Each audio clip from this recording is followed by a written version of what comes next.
Voici une vidéo comment faire un tableau croisé dynamique à l'aide d'Excel.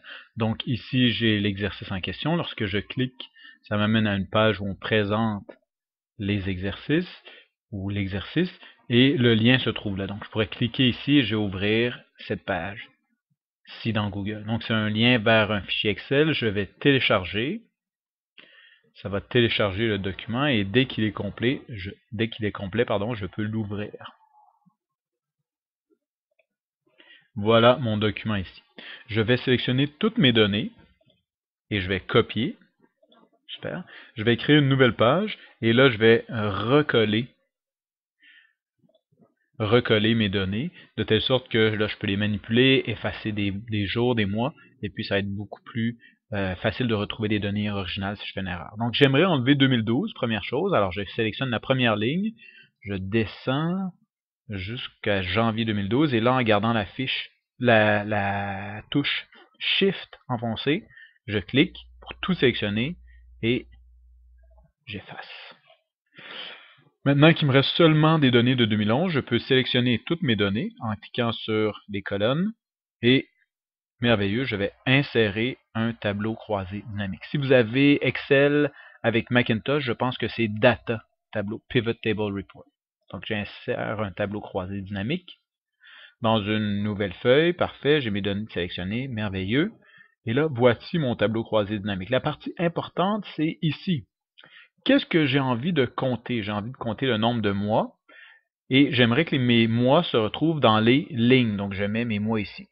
1, 2, 3, 4, 5, 6, 7, 8, 9, 10, 11, 12. Parfait.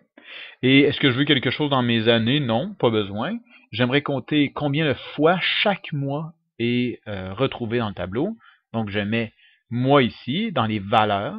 Et maintenant, j'ai pour janvier 383 attaques, février 276, et ainsi de suite. Ça progresse. Si je voulais avoir, par exemple, une somme ou un écart type pour chacun des mois, je pourrais venir ici et choisir autre chose dans Value Field Setting ou paramètres de champ de valeur. Mais pour l'instant, c'est bien le compte des mois. Donc, vous devriez avoir 4830 à la fin. Voilà, j'ai compté combien j'avais de mois. Si je voulais ajouter aussi, non seulement un compte de mois, mais si je voulais ajouter le pourcentage, je pourrais le mettre de nouveau ici. Et en cliquant dans les paramètres de champ de valeur ou Value Field Settings, au lieu de prendre, je compte toujours le nombre de fois que chacun des mois apparaît, mais au lieu de prendre simplement le compte, je vais prendre le pourcentage. Et donc, ça va être le pourcentage, je pense le pourcentage de la colonne. Voilà. Donc, j'aimerais le pourcentage de tous les chiffres ici. Pourcentage de la colonne. OK. Et voilà, 7,93% pour janvier, 5,71% pour février. Si vous avez enlevé l'année 2012, ça va vous donner ça. Si vous n'avez pas enlevé l'année 2012, je pense que ça vous donne 8%. Ici pour janvier, et ainsi de suite. Merveilleux.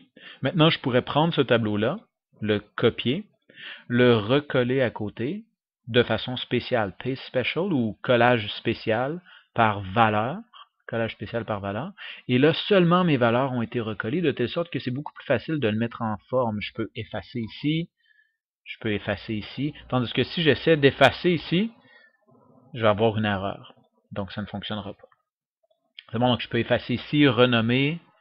Je peux renommer le tableau en haut en disant attaque par mois.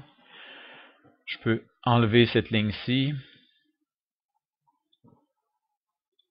Et ainsi de suite. C'est bon?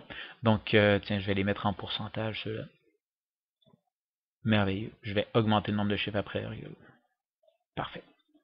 Donc voilà, j'ai mon tableau ici. Ça vaut la peine de donner un bon titre à chacune des colonnes. Peut-être que vous voulez changer le nom ici pour les mois. Mais au total, vous avez les manipulations à faire. Comment je fais un graphique maintenant? C'est assez simple. Je vais sélectionner une colonne ici. Peut-être que je vais remettre ça. Donc si vous mettez les mois, ça va être beaucoup plus beau. Tiens, allons-y. Janvier.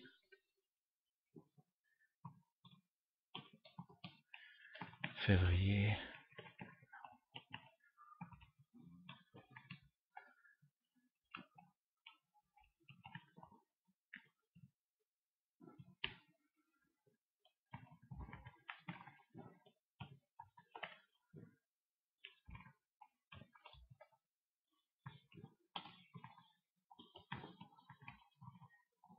Merveilleux.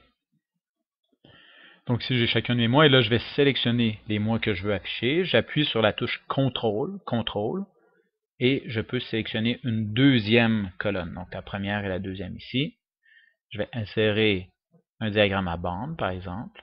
Et voilà, j'ai mon diagramme à bande. J'efface ici. Si je veux mettre un titre, je clique sur Layout ou Disposition du graphique. Je peux insérer un titre. Je peux insérer un nom d'axe, vertical, ainsi de suite. Voilà,